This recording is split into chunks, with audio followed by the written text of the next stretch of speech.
안녕하세요. 완전해독연구소의 류은경입니다. 병원에 가서 여러 검사를 했는데 아무런 이상이 나오지 않는 경우가 있습니다. 기분이 왠지 가라앉고 무기력해지고 왠지 피곤하고 또 소화도 안 되고 두통이나 심장이 두근거린다거나 이명이 발생하기도 하는 그런 느낌들이 있는데 병원에 가면 다 정상인 거예요. 자, 이럴 때는 자율신경계 실조증에 대해서 한번 의심을 해보면 좋습니다. 자율신경계란 우리 몸의 이 신경계에 대해서 함께 알아보면 잘 이해할 수가 있습니다. 우리 몸은 뇌의 지배를 받아서 온몸에 신경이 전달되므로 몸의 움직임이나 여러 기능들이 수행이 됩니다.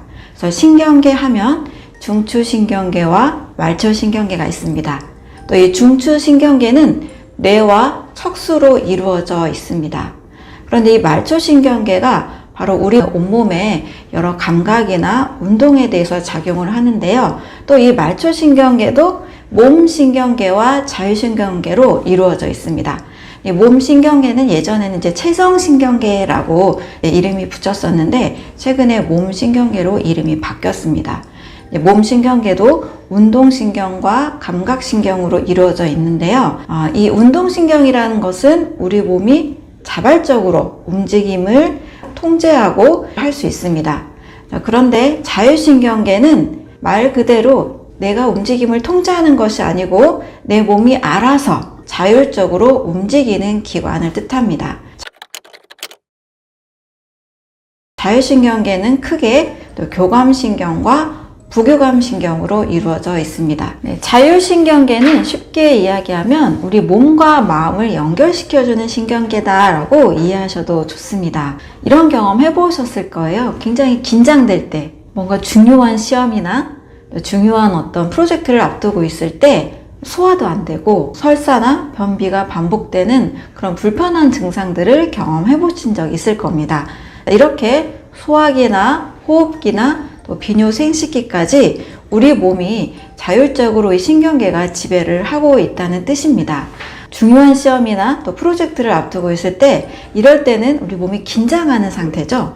바로 교감신경이 굉장히 항진되어 있는 상태입니다. 반대로 굉장히 편안함을 느낄 때, 이제 중요한 시험도 끝나고 중요한 프로젝트가 끝나서 편안함을 느낄 때, 이때는 내 마음이 그냥 편안해졌다라고 느끼는데 실제로는 부교감신경이 작용을 해서 내 몸의 상태를 다시 릴렉스하게, 안정적으로 또 편안하게 풀어줍니다.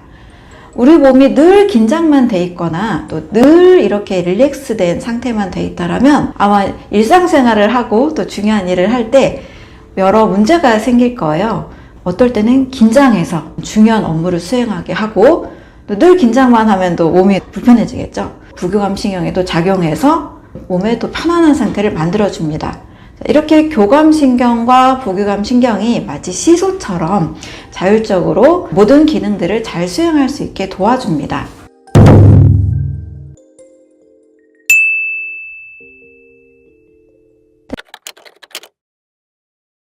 이렇게 나의 자율신경계를 진단할 수 있는 16가지 조항이 있는데요. 한번 체크해 보시면 좋겠습니다. 첫 번째는 금방 피곤해진다. 두 번째는 의욕이 없다. 세 번째는 감기에 걸리는 횟수가 많아지고 있다. 네 번째는 두통이 있다. 다섯 번째, 항상 불안하다. 여섯 번째, 자주 산만해진다. 일곱 번째, 이유 없이 초조해진다. 여덟 번째, 손발이 차다. 아홉 번째, 어깨가 결린다. 열 번째, 쉽게 긴장하고 스트레스를 잘 받는다. 12번째, 아무리 잠을 잘 자도 개운하지 않다. 12번째, 사고력이나 집중력, 결단력이 떨어졌다는 느낌이 있다. 13번째, 속이 불편하고 변비나 설사가 자주 생긴다. 14번째, 피부가 건조해진다. 15번째, 머리가 푸석푸석하고 잘 빠진다. 16번째, 요통이 있다. 병원에 가도 검사에 이상이 없을 때 이런 증상이 있다면 자율신경계의 이상, 자율신경계 실조증을 의심해 보면 됩니다. 자율신경계의 실조증은 내 몸을 긴장하게 하고 집중하게 하는 이 교감신경과 또 편안하고 릴렉스한 환경을 만들어주는 부교감신경의 이 조절이 잘 안 되고 있다는 뜻입니다. 이 교감신경은 낮신경이라고 해서 우리가 낮에 업무를 열심히 해야 되는 그 상황을 생각하면 됩니다. 그래서 동공은 이 확대가 되고 혈관이 수축되고 심박수가 증가하고 또 위장관이 수축이 되면서 굉장히 긴장형 모드, 낮에 열심히 업무할 때의 모드, 일할 때의 또 공부 집중할 때의 그 모드를 생각하면 됩니다. 반대로 부교감신경은 밤신경이라고 해서 밤의 상황, 뭔가 릴렉스한 상황, 안전하고 편안한 상황을 생각하면 됩니다. 동공이 축소가 되고 심박수가 느려지고 또 기관지가 확장되고 또 소화기관이 이완되고 침 분비가 증가하는 편안한 상태를 만들어주는 신경입니다. 긴장과 이완, 교감신경과 부교감신경이 사실 둘 다 같이 기능을 잘 해야 우리 온몸이 조절이 잘 되는 건데요. 이 균형이 깨어졌을 때 아까 16가지와 같은 온몸에 불편한 증상이 유발되게 됩니다. 자율신경 불균형이 되면 육체적으로 느껴지는 증상과 또 정신적으로 느껴지는 증상이 오게 되는데요. 육체적으로는 두통, 심장 두근거림, 요통, 어깨 결림, 소화가 잘 안 되고 또 변비가 생기고 수족 냉증이나 권태감 이런 다양한 증상들이 올 수 있습니다. 정신적으로도 불안이 생기고 또 의욕이 떨어지게 되고 무기력하고 권태감이 생기는 이런 증상들이 올 수가 있습니다. 자율신경 불균형을 균형으로 회복하려면 이 두 교감신경과 부교감신경을 같이 모두 다 활발하게 항진시키는 방법이 필요합니다. 교감신경이 항진되려면 복식호흡을 하거나 명상을 하거나 음악 감상을 하거나 또 감동과 슬픔을 다 느낄 수 있는 영화를 본다거나 또 자주 웃는다거나 이러한 또 반신욕과 또 식이섬유가 풍부한 건강식을 한다거나 이런 방법들이 교감신경을 항진시킬 수가 있습니다. 반대로 부교감신경이 항진이 되려면 아주 편한 친구와 많은 대화를 하고 나면 기분이 좋아지는 경우가 있죠. 친근한 대화, 그리고 아침에 햇빛을 받으면서 걷는 활동, 또 가벼운 운동, 이러한 활동들이 부교감신경을 항진시킬 수가 있습니다. 그런데 어떤 경우에는 이 심리적인 부분들이 동반이 되다 보니까 우울증과 혼동하는 경우가 있습니다. 자율신경계와 우울증에는 분명한 차이가 있습니다. 자율신경계 실조증은 확실하게 마음의 병은 아닙니다. 어지럼증이나 권태감, 불면증, 요통, 두통, 수족냉증, 심장이 두근거리는 이런 것들이 같이 올 수 있는데요. 우울증은 확실하게 좀 마음의 병으로 이해할 수가 있습니다. 그래서 모든 일에 흥미가 좀 떨어지고 불안이나 절망, 좌절감, 무기력 이런 것들이 좀 오래 지속될 때 우울증을 의심해 볼 수가 있습니다. 몸의 증상과 같이 동반이 될 때는 자율신경계 실조증으로 좀 더 확인해 볼 수가 있습니다. 자율신경계 실조증이 워낙 다양한 증상을 가지고 있는데요. 크게 이 3가지가 나타났을 때 한 번 더 체크해 보시면 좋습니다. 체온 저하, 통증, 위장 장애입니다. 온몸에 체온이 떨어지게 되면 그 이상 반응들이 여러 군데서 나타나게 되는데요. 체온이 떨어졌다는 신호는 근육에도 문제가 생기고 호흡계, 또 비뇨 생식기계에도 불편함이 오게 됩니다. 소화가 잘 되지 않고 심리적으로도 불안함이 생길 수 있고 이명 같은 증상이 나타납니다. 특히 체온이 떨어지게 되면 암 발생하고도 굉장히 연관성이 있기 때문에 이 부분을 반드시 개선할 필요가 있습니다. 전반적으로 북극의 이누이트들이 이 체온이 떨어져 있기 때문에 다른 지역에 비해서 암 발생률이 높은 것으로 나타났고요. 스칸디나비아 반도 지역도 인도나 태국에 비해서 암 발생이 더 높은 것으로 나타났습니다. 체온이 1도 떨어지게 되면 무려 면역력의 30% 정도가 떨어집니다. 체온 저하와 암 발생과는 큰 연관성이 있습니다. 그런데 추운 지역임에도 불구하고 암 발병률이 상당히 낮춘 국가가 있습니다. 바로 핀란드인데요. 핀란드는 체온이 떨어지지 않도록 장치를 해서 온 국민이 암 발병률을 낮출 수 있도록 시도를 했는데요. 바로 핀란드의 사우나 문화입니다. 이 사우나라는 단어가 핀란드어라고 알려져 있는데요. 핀란드에 약 550만 정도의 국민들이 있는데요. 무려 사우나 개수가 330만 개 정도가 있다고 합니다. 거의 곳곳에 이 사우나 문화를 만들 수가 있는 거죠. 이렇게 해서 추운 지역에서 발생할 수 있는 체온 저하로 인한 많은 문제점들을 해결해 가고 있습니다. 또 더불어서 이 사우나 문화가 사람들과의 교류나 인간관계 여러 부분에 있어서도 상당히 좋은 반응들을 얻고 있다고 합니다. 그래서 내가 체온이 떨어졌을 때는 자율신경계의 실조증으로도 의심을 하면서 어떻게 해서든 체온을 올리기 위해서 다시 온몸의 제 기능을 향상시키기 위해서 나만의 방법들을 찾아가시면 좋습니다. 핀란드처럼 사우나를 즐기시거나 또 반신욕, 또 체온을 올리는 여러 방법들, 또 간단한 운동, 규칙적인 그런 생활 습관들을 꼭 만들어가면서 체온을 향상시키는 것이 중요합니다. 자, 이렇게 사우나를 하게 되면 교감신경이 안정이 되면서 혈압과 심박수가 정상을 회복하고 또 체온이 다시 상승하게 됩니다. 두 번째로 자율신경 실조증의 주요 증상 중에 하나가 통증입니다. 사실 만성 통증이 생겼을 때는 그 이유를 찾기가 굉장히 어렵습니다. 자율신경 실조증을 많은 분들이 잘 모르고 있기 때문에 이 자율신경 실조증과 통증을 연결시키기 어려운데요.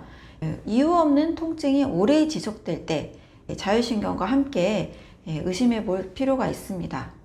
특히 복합부위 통증 증후군이라는 CRPS라는 증상이 있는데요. 이 증상은 피부에 바람이 스치기만 해도 칼로 베이는 듯한 통증이 있다고 하는 굉장히 심각한 통증이 있는 것으로 알려져 있습니다.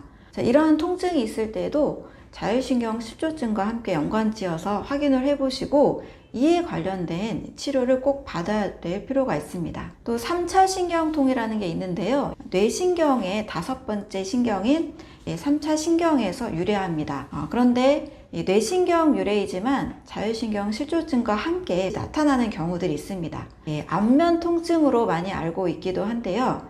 이 3차 신경은 눈신경, 위턱신경, 아래턱신경 이렇게 우리 얼굴에 세 부위로 통증이 오게 되는데요. 3차 신경통을 잘 알지 못해서 적절한 치료를 받지 못하고 굉장히 고통을 호소하시는 분들이 계십니다. 자율신경 실조증과 또 뇌신경 가지인 3차 신경통도 같이 한번 확인해 보시면 좋습니다. 세 번째 자율신경 실조증의 가장 흔한 증상으로 위장장애가 있습니다. 소화불량이나 변비, 설사 이런 증상이 있을 때 대부분 내과적 질환으로만 생각하기 쉬운데요. 약 20% 정도는 자율신경 실조로 인한 위장장애로도 의심해 볼 수가 있습니다. 병원의 검사로 잘 알 수 없는 통증이나 소화장애, 또 체온 저하에 여러 문제가 있을 때는 자율신경 실조증을 의심해 보고 또 이에 대한 해결책을 찾아보시는 게 좋습니다. 자율신경 실조증을 해결하기 위한 일상의 습관, 이상적인 아침 습관에 대한 7가지를 말씀드리도록 하겠습니다. 첫 번째는 가장 실천하기 쉬운 방법인데요. 바로 이불 속에서 30분 동안 여유 시간을 갖는 겁니다. 대부분 아침에 굉장히 바쁘게 일어나서 허겁지겁 출근 준비나 학교 갈 준비를 하고 있잖아요. 그럴 경우에는 교감신경과 부교감신경에 불균형이 오기가 쉽습니다. 그래서 약간 좀 게으른 듯 하면서 오히려 여유 있는 아침을 준비하는 게 이불 속 30분 습관입니다. 자, 이불 속에 30분 무슨 습관이냐면 마음의 준비를 하는 시간이라고 생각하면 됩니다. 눈을 뜨자마자 움직이게 되면 바로 교감신경이 항진이 되다 보니까 여러 근육이나 여러 소화나 기능들이 아직 준비가 안 된 상태라고 볼 수 있습니다. 그런데 이불 속에서 30분 동안을 여유 있게 생각을 하게 되면 이제 몸이 이완이 되면서 서서히 깨어나게 되고 부교감신경의 작용에서 교감신경의 작용으로 자연스럽게 움직일 수가 있습니다. 그래서 이불 속 30분 동안 여유 있는 아침, 편안한 상태를 만드는 습관, 이럴 때 자율신경의 균형을 만들 수가 있습니다. 자율신경 실조증을 해결하기 위한 이상적인 아침 습관 6가지를 말씀드리겠습니다. 첫 번째는 이불 속 30분 여유 시간 갖기입니다. 아침에 눈 뜨자마자 바로 활동을 하면 교감신경이 바로 항진이 되면서 몸의 여러 가지 균형이 빠르게 깨어지기가 쉽습니다. 여유 시간에는 부교감신경을 활성화시키고 몸과 마음을 함께 이완시키는 시간입니다. 그러면 이제 하루 활동해야 될 때 이 교감과 부교감신경의 균형이 자연스럽게 맞춰질 수가 있습니다. 두 번째는 이불 속 긍정선언입니다. 이불 속에서 우리가 부정적인 마음을 갖게 되면 하루 시작할 때 굉장히 기운이 나지 않잖아요. 그래서 아침에 이불 속에서 긍정적인 마음을 계속 만들어내는 겁니다. 오늘도 좋은 하루가 될 것이다. 오늘도 나에게 좋은 일이 일어날 것이다. 오늘 나의 몸과 마음은 더 건강해질 것이다. 하는 일마다 잘 풀릴 것이다. 이렇게 긍정적인 생각을 계속 모으는 겁니다. 네, 세 번째는 이불 속 스트레칭입니다. 네, 계속 이불 속에서 하니까 왠지 좀 더 마음이 편하잖아요. 네, 이불 속에서 기지개를 펴고 또 모관 운동이나 붕어 체조를 하는 겁니다. 모관 운동은 누워서 팔다리만 쭉 뻗어서 디귿자형으로 몸을 만들어서 이렇게 손발을 떨어주는 건데요. 이때 혈관이 열리면서 굉장히 좋은 혈액순환이 됩니다. 혹시 손발 저림이 있거나 수족냉증이 있는 분들은 이 모관 운동이 크게 도움이 될 수 있습니다. 또 붕어 체조는 마치 붕어가 이렇게 움직이듯이 누워서 팔, 다리를 왔다 갔다 양쪽으로 비대칭으로 하는 건데요. 역시 교감신경과 부교감신경이 균형을 잡을 수 있도록 도와줍니다. 특히 장이 안 좋으신 분들이 붕어 체조를 할 경우에는 굉장히 빠르게 장 기능이 개선이 되는 것으로 알려져 있습니다. 어떤 분의 경우 크론병으로 인해 굉장히 고생을 하셨는데 붕어 체조를 하면서 빠르게 장이 건강해진 경우도 있습니다. 특히 항상 사무직을 하시는 분들의 경우 새우등이 되기가 쉽잖아요. 몸이 항상 안쪽으로 굽어져 있는 경우에는 반드시 이것을 반대로 꺾어주는 그런 스트레칭을 하는 것이 필요합니다. 새우등 상태에서 교감과 부교감신경이 균형이 깨어지기가 쉽거든요. 그리고 늘 고개를 숙여서 일하는 경우에도 고개를 숙이면서 뇌신경과 척추신경이 같이 불편해지는 경우가 상당히 많거든요. 그래서 도리도리 스트레칭이라는 것을 많이 하시면서 좋아지는 분들이 계시는데요. 좌우로 고개를 흔드는 스트레칭도 꼭 하시면 좋습니다. 네 번째는 창문을 열고 복식 호흡하기입니다. 아침에 이제 30분 동안 이불 속에서 좋은 생각도 하고 스트레칭도 해서 이제 몸이 깨어났잖아요. 자, 그 다음에는 아주 충분한 산소를 공급해 주는 것이 좋습니다. 특히 실내 공기가 밤새 바뀌었기 때문에 반드시 창문을 연 상태로 호흡을 해주는 것이 좋습니다. 대부분 우리가 그냥 숨쉬기를 하는 것은 흉식 호흡입니다. 횡격막 위만 이제 사용하면서 호흡을 하는데요. 이럴 경우에는 온몸에 구석구석 산소가 공급되기가 어렵습니다. 그래서 많은 분들이 복식호흡을 추천을 하잖아요. 복식호흡을 할 경우에 온몸의 구석구석까지 산소 공급이 되면서 부교감신경이 같이 항진이 되는 이완형 형태로 바뀌게 됩니다. 그래서 교감과 부교감신경의 균형을 찾는데 굉장히 빠르게 도움이 될 수 있습니다. 또 많은 분들이 복식호흡과 명상을 같이 하시는데요. 이렇게 할 경우에도 이 교감, 부교감 신경의 균형을 빠르게 잡기가 쉽습니다.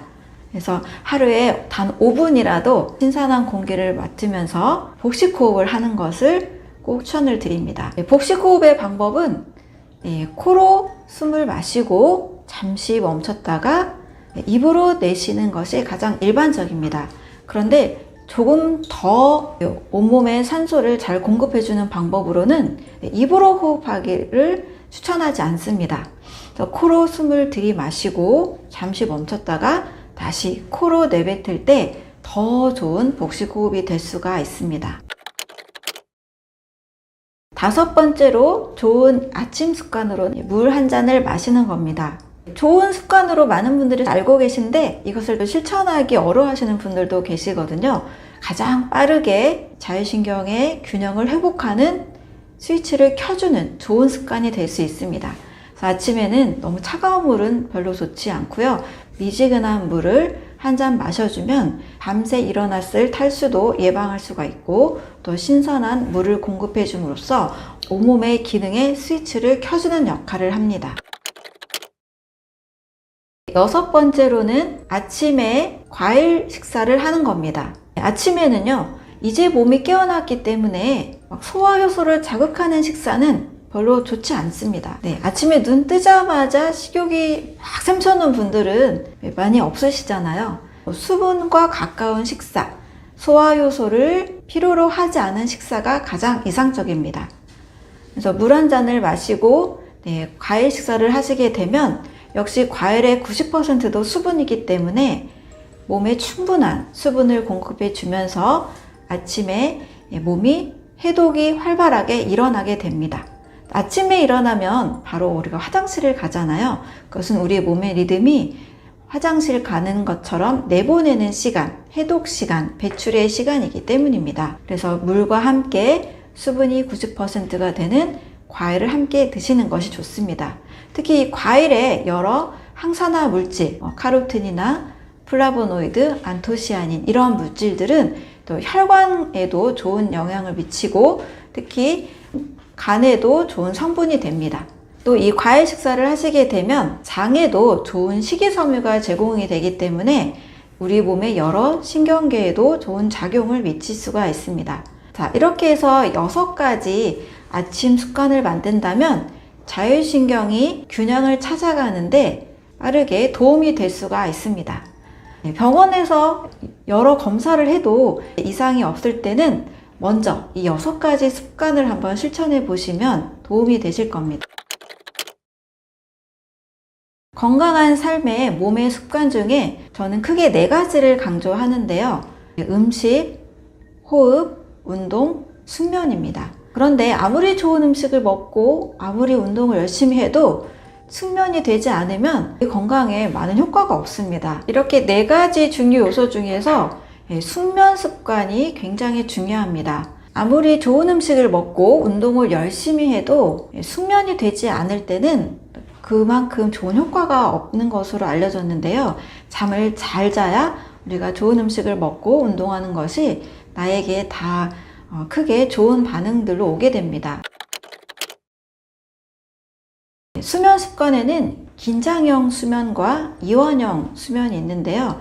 긴장형 수면 중에는 교감신경이 황진이 돼서 숙면으로 이끌어가기 어렵습니다. 이완형 수면을 해야만 부교감신경이 항진이 돼서 깊은 잠, 숙면을 하게 됩니다. 긴장형 수면 습관 중에는 많은 분들이 하시는 습관이기도 한데요. 첫 번째는 야식하는 습관입니다. 잠을 자야 될 시간에 식사를 하게 되면 우리 몸의 소화기가 계속 움직이게 되죠.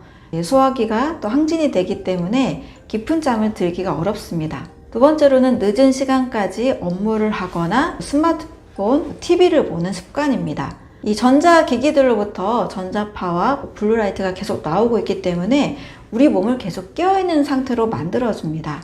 역시 숙면을 유도하기가 어렵겠죠. 세 번째는 밤 늦은 시간에 운동하는 습관입니다. 운동을 하면 우리 몸이 계속 활성화가 되죠. 그래서 몸이 계속 긴장, 활동, 액티베이션 되기 때문에 이완형으로 가기가 어렵고 숙면을 유도하기가 어렵습니다. 네 번째는 42도 이상의 뜨거운 물에 몸을 담그는 습관입니다. 너무 뜨거운 물에 몸을 담그게 되면 역시 자율신경의 기능이 깨어지게 돼서 숙면을 하기가 어렵게 됩니다. 이런 습관을 이제 반대로 하시게 되면 이완형 숙면 모드로 가게 됩니다. 밤에는 반드시 부교감신경이 활성화될 수 있도록 환경을 만드는 것이 매우 중요합니다. 그래서 너무 늦은 시간에 운동하는 것을 자제해 주시고 식사는 8시 이전까지 맞춰주시는 것이 좋습니다. 그리고 너무 늦은 시간에 야식하지 마시고 잠들기 3시간 전에는 식사를 맞춰주시는 습관이 좋습니다. 저녁 식사로는 지나친 과식보다는 조금은 가볍게 드실수록 숙면을 하기가 쉬워집니다. 또 밤 늦은 시간까지 스마트폰이나 TV를 시청하는 습관보다는 잠을 잘 수 있는 편안한 환경, 또 복식호흡을 한다거나 가벼운 릴렉스하게 만드는 스트레칭을 한다거나 이런 습관이 좋고, 너무 뜨거운 물로 목욕하기보다는 40도 정도의 물에서 몸을 담그는 것이 좋습니다. 그래서 숙면 습관을 만드는 것이 자율신경계 실조증을 예방하고 균형 잡힌 자율신경을 만들 수 있는 방법이 되겠습니다. 숙면을 돕는 일상이 좋은 습관 몇 가지를 말씀드리도록 하겠습니다. 첫 번째는 낮에 15분에서 30분 정도 걷기입니다. 햇빛을 보면서 걷는 동안에 우리 몸에서는 숙면 호르몬인 멜라토닌과 편안한 행복감을 주는 세로토닌을 만드는 원료가 만들어집니다. 하루 일과 중에 잠시라도 시간을 내셔서 하시는 방법을 추천을 드립니다. 두 번째는 아로마 테라피나 따뜻한 차 한 잔을 마시는 습관입니다. 우리 좋은 향을 맡으면 기분이 굉장히 좋아지잖아요. 그래서 아로마 테라피가 기분을 좋게 만드는데, 또 편안함을 만드는데 도움이 되고, 따뜻한 차 한 잔도 몸을 이완시키는데 도움이 됩니다. 세 번째로는 하루 일과 중에 있었던 좋은 일을 생각하면서 감사일기를 쓰거나 나의 성취를 기억하는 겁니다. 병이 생기는 큰 이유 중에 하나가 걱정과 불안이 지나치게 많이 하는 습관입니다. 걱정거리나 불안 요소가 삶을 살아가면서 없을 수는 없는데요. 그것이 요만한 일인데 굉장히 크게 만드는 경우가 종종 있어요. 미래에 닥치지 않을 일에 대한 걱정을 많이 하시는 분들도 계시고, 항상 이제 좋은 일도 있는데 나쁜 일을 지나치게 크게 느끼는 경우도 상당히 많은 것 같습니다. 좋은 점보다는 문제점을 더 많이 생각하면서 내 마음에 독소를 계속 쌓아간다는 거죠. 이것을 반대로 하시는 것이 좋습니다. 안 좋은 일이나 문제점도 없을 수 없지만 작은 좋은 일들, 작더라도 좋은 일, 행복했던 일, 나와 우리 팀이 해낸 작은 성취들을 계속 크게 생각하는 거예요. 그래서 마음에 영향이 되는 부분들을 계속 쌓아가는 겁니다. 그래서 이러기 위해서는 계속 좋았던 일을 생각하는 것, 감사일기를 쓰는 것, 마음의 독소를 제거하는 아주 중요한 요소라고 할 수 있습니다.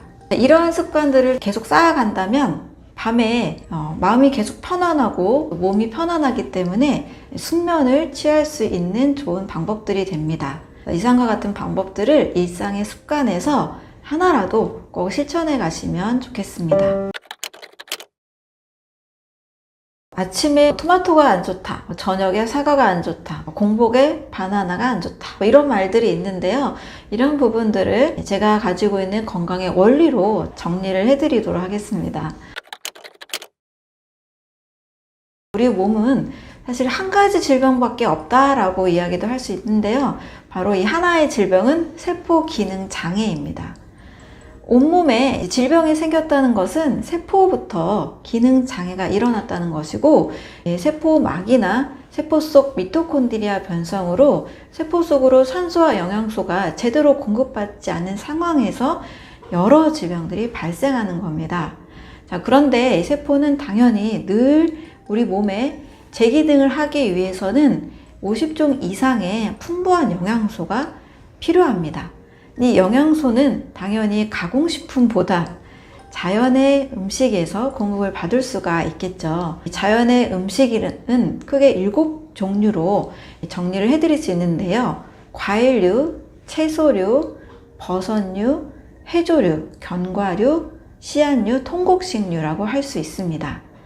당연하게 햄버거나 치킨이나 피자가 건강에 이롭기 때문에 꼭 먹어야 된다라고 알고 계신 분은 없으시잖아요. 우리가 일상적으로 먹다 보니까 그 음식을 좋아하게 돼서 끊기 어려운 음식이 돼버렸는데요. 이러한 가공식품에서는 세포에 필요로 하는 영양소는 거의 공급받지 못하고 오히려 불필요한 독소만 공급받게 됩니다. 그러면 이런 영양소를 공급받으면서 나도 모르게 먹었던 좋지 않은 음식들의 독소를 내보내기 위해서는 아까 말씀드린 7가지 음식을 충분히 먹어야 됩니다.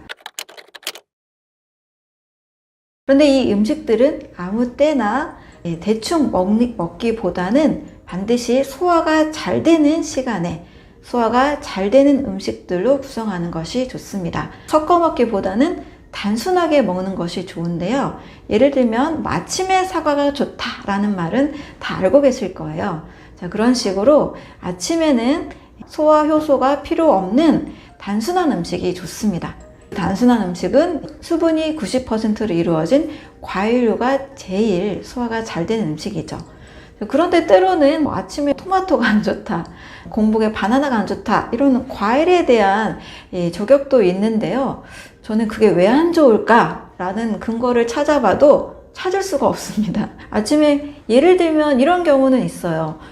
아침에 산 분비가 너무 심해서 신 과일을 먹었을 경우에 속이 쓰린 분들이 있습니다. 그래서 사과를 먹으면 속이 쓰려요, 이런 분들 계시는데요. 저는 그럴 경우에는 사과 드시지 마세요 라고 말씀을 드립니다. 내 몸의 상태가 그 과일을 또는 채소류 음식을 내 몸이 안 좋아서 소화를 못한 거지, 아침 시간에 토마토가 나쁘다라는 것에 대해서는 전혀 근거가 없습니다. 또 저녁에 사과를 먹으면 안 좋다라는 말도 있는데요. 저의 경우에는 저녁에도 사과를 먹습니다. 가끔 사과를 저녁에 먹어서 또는 공복에 바나나를 먹어서 고구마를 먹어서 위산 분비가 많이 나오는 경우에 불편함을 느끼는 사람들이 있어요. 근데 그럴 때는 그 음식을 굳이 전 드시라고 말씀드리진 않습니다. 편안하게 소화가 잘 되는 음식을 드시면 돼요. 공복에 라면을 드시는 것, 스팸을 드시는 것, 햄버거나 치킨을 드시는 것보다 자연 음식을 먹는 것이 훨씬 도움이 되겠죠. 그래서 내가 먹어서 불편할 경우에만 드시지 마시고, 공복에 과일, 공복에 토마토, 바나나, 고구마 소화가 잘 되는 경우에는 전혀 문제가 없습니다. 그래서 내 몸에 꼭 필요한, 세포에 꼭 필요한 50종 이상의 영양소는 당연히 과일류, 채소류, 견과류, 해조류 이런 자연의 음식을 통해서만 공급받는 것이 가장 이상적인 식사 습관이라고 할 수가 있습니다.